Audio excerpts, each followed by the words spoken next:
काल एक बाई मोर्चात उतरली, फाडफाड इंग्रजी बोलली. आधी मोर्चातल्या बायकांना बोलली. बायका तोंडाकडे बघत राहिल्या. नंतर ती थेट मंत्री गिरीश महाजन यांनाच गेट आऊट फ्रॉम हिअर म्हणून ओरडली. कमाल आहे त्या बाईची. एवढं धाडस, तेही भाजपच्या भव्य मोर्चात एकटीनं खिंड लढवत. सत्ताधाऱ्यांना आव्हान करणं सोपं नाही.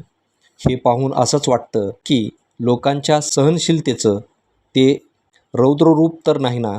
आज एक बाई पुढे आली, उद्या लाखो महिला आणि लोक पुढे येतील. महिला विधेयक पडलं, याला सर्वसामान्य लोक जबाबदार आहेत का?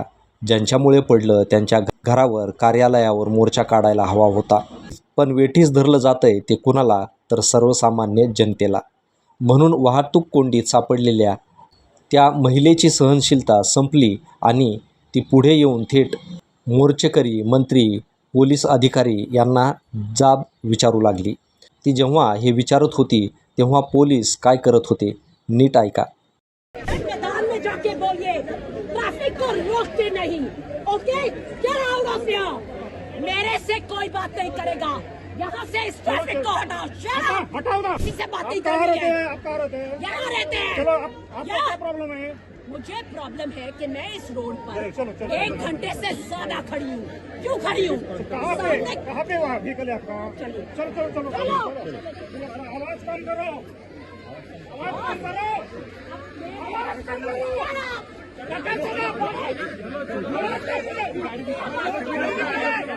तुम्ही कुठे राहता? तुम कहाँ रहते हो? आता वाहतूक कोंडीत अडकलेल्या लोकांनी या अधिकाऱ्यांना आपापल्या घराचे पत्ते द्यायला हरकत नाही. कारण वाहतूक कोंडीमुळे लोकांना नाही तर मोर्चेकऱ्यांना त्रास झाला. या मुंबईतल्या लोकांना कळायला पाहिजे, सरकारी सत्तेतल्या लोकांचा मोर्चा येतोय, कशाला घराबाहेर पडायचं? पण नाही ऐकलं. म्हणून पोलीस अधिकारीच त्या बाईला वारंवार धमकावत होते, ओरडत होते, आवाज बंद करो. लोकांनी आता आवाज करायचा नाही, शांत बघायचे सरकारचे मनोरंजक खेळ. असंच तर चित्र काल दिसत होतं. ती बाई ज्या त्वेषाने, तळमळीने बोलत होती त्यावरून ती आई असेल, बाळासाठी, लेकरासाठी तिचा जीव कासावीस होत असेल, किंवा ती कुणाची पत्नी अथवा वृद्धांची सून असेल, तिच्या दैनंदिन प्रापंचिक कर्तव्य आणि सेवेत जर अडथळा आला तर तिचा जळफळाट तर होणारच. कारण स्त्रीला कुणाच्या सत्तेपेक्षा, राजकारणापेक्षा सर्वात प्रिय असतं ते आपलं घर आणि त्या घराची सुरक्षा. परंतु सत्ता ही मस्तीत असते, रुबाबात असते, गुरमीत असते. परंतु जनता नेहमीच दबलेली असते. कारण सत्ताधाऱ्यांना अधिकार आणि संपत्ती दोन्ही एकदाच मिळते. आणि जनतेला काय मिळतं?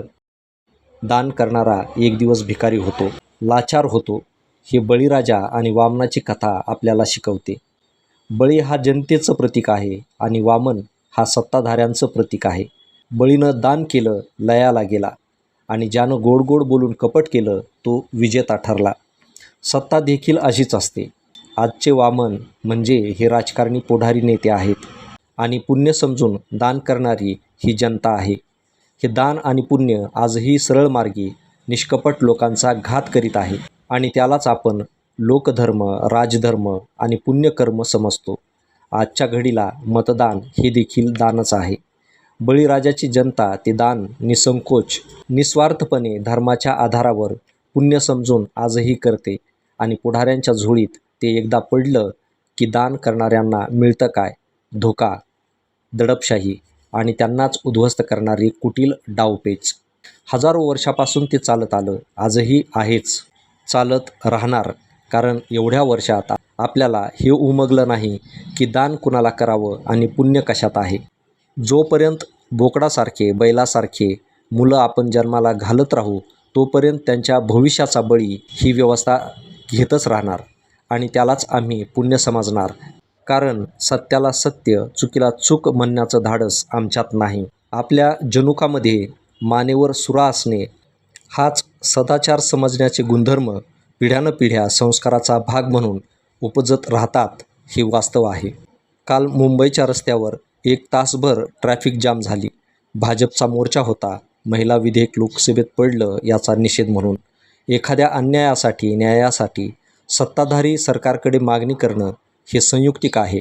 परंतु सत्ताधारीच सत्ताधाऱ्यांच्या विरोधात मोर्चा काढत असतील तर हे किती हास्यास्पद आहे. विदूषक म्हणजे थट्टा मस्करी मनोरंजन अशी एक ओळख त्या विदूषकाची असते. मग कालची घटना बघितल्यानंतर विदूषकाच्या भूमिकेत एकतर आपण आहोत याची लाज वाटते किंवा विदूषकासारखं सत्तेचं खेळणं होत आहे यामुळे सत्ताधाऱ्याविषयी घृणा वाटायला लागते. हे मात्र निश्चित. धन्यवाद.